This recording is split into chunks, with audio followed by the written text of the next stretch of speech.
Okay, welcome back, parents, mentors, and entrepreneurs. Welcome back to the Son of Man YouTube channel where we discuss mental health, trauma, and self development. And if those are topics that interest you, definitely like and subscribe to the channel.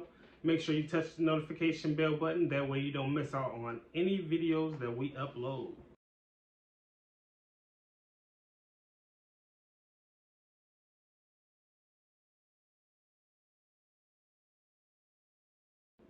And with today's topic, we're going to dive back into my book, Dying to Live. And we stopped at part one, surviving the uncontrollable, and we're going to pick it up in part two, the survival of abuse, and that picks up on chapter three. So we went over chapter one was surviving the beginning, and chapter two, which was surviving self-love. And now we're on to chapter three, which is surviving abuse. Was part two, surviving abuse, chapter three, decisions. So we're picking up, it says survival strategy number three, thinking before reacting. Chapter three, decisions. Strength doesn't come from what you can do, it comes from overcoming the things you once thought you couldn't do. And that was by Ricky Rogers. That was a great quote that I really felt inspired by as I was writing this book. And so I'm gonna just read the beginning just to give us a little start to our discussion that we're gonna talk about.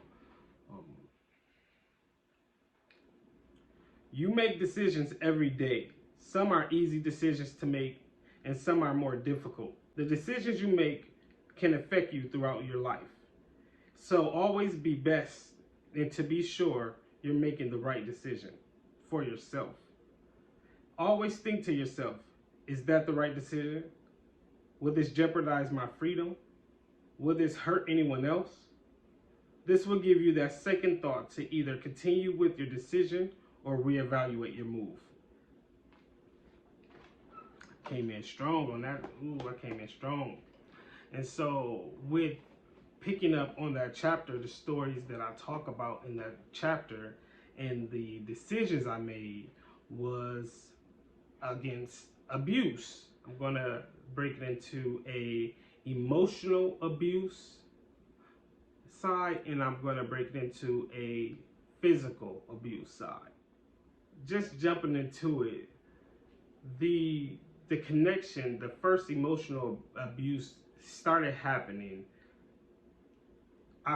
To me, I feel like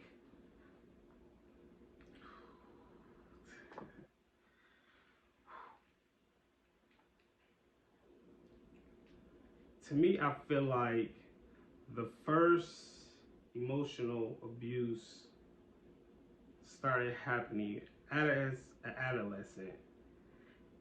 And I don't know how to say this. I'm going to start this off. There's so much I want to say.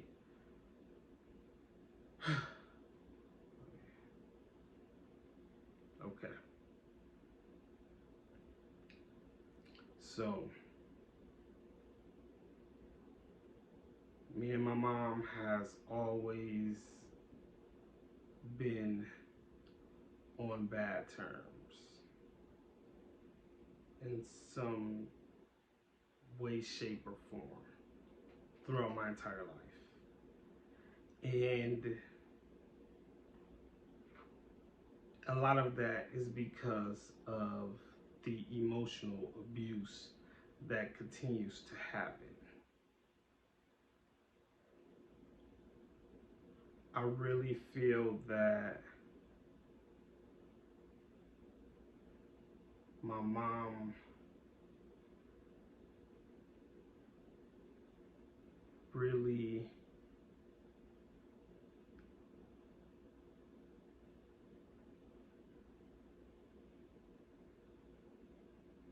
resent me. I feel like from the moment that she found out that I wasn't the guy son that she named me after, named me a junior too, I believe she kind of clocked out then. I feel like she, since I wasn't his son, then she wouldn't be able to love me as if I was his son. My biological father, she has always told me that she never wanted him to be the father. That's why she named me after another guy, even if she knew that I wasn't his child. Even if she knew that my biological father was my father. That's how much she didn't want me to be another man's child. She wanted me to be Shannon's Senior's child. She wanted me to be. And since that didn't happen, and she couldn't just take it away and try it again, I was something that really probably had to stick with her for life. For the first time, I probably was the one. I'm her oldest child. And again, I know she was a teenager, so, I definitely understand. So with having me not being the son that you want off jump, because from there, just the different languages, just how I was treated. And I'm not trying to play victim. I definitely just want to be clear of the emotional abuse that I speak on when I talk in this book. It's been so much. That's why I don't even know where to go with this, because it's just been so much. It's so much to unpack. Okay, but how I'm gonna go, where I'm gonna go with this. Sticking to the book, sticking to what I wrote in this, so I can talk about that, and I'm trying still. So in the book, I start off. I'm just going to it because I start off with the emotional abuse. There were times where my mom would ask me, who did I want to go stay with, because she was going to go to another state with another man, but not take me. And it wasn't just one time. It was a few times. That he used to tear me up, for real. He used to tear me up. That's when she used to say that. I used to always wonder, like, why would you want to give me up? Like, what did I do to you to make you want to give me up? And this was before I was even a teenager, able to even speak my mind and have a brain. This was the time that you had full control over everything. And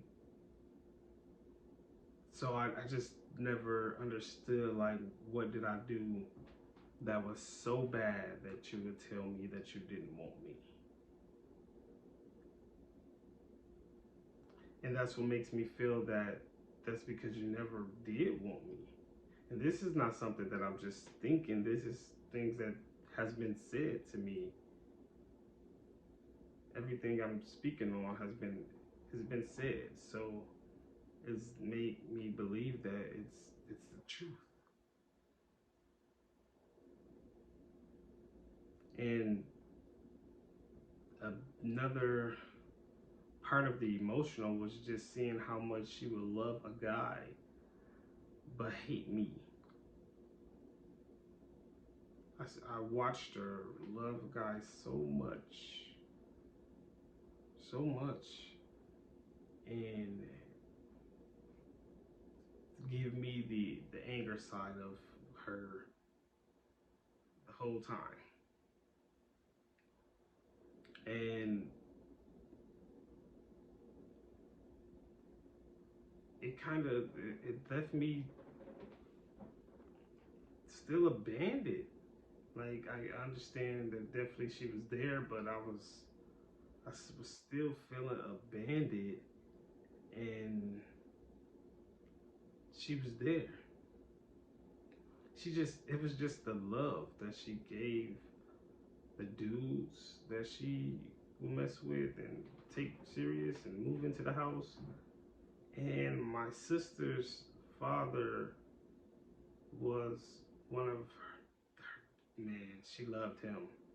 She really, really loved him. That's the one she said that she was gonna go out of town with and just leave me because she was not gonna bring me. And so when I say that she loved guys more than me, it was because of what she said to me. It's not something that I want to believe or think or anything. These are words that came out of her mouth. So I'm so when I say she loved guys more than me, that's how I feel. That's how I feel. I feel like I saw her love some cats. What I can say about that is that it never stopped. It never stopped. And that's why it's become traumatizing, because it hasn't stopped. And the only way it's gonna stop, it sucks that the only way that it's gonna stop is if we make a decision. We got decisions to make. So that's what makes the emotional abuse kind of tough. A decision that we have to make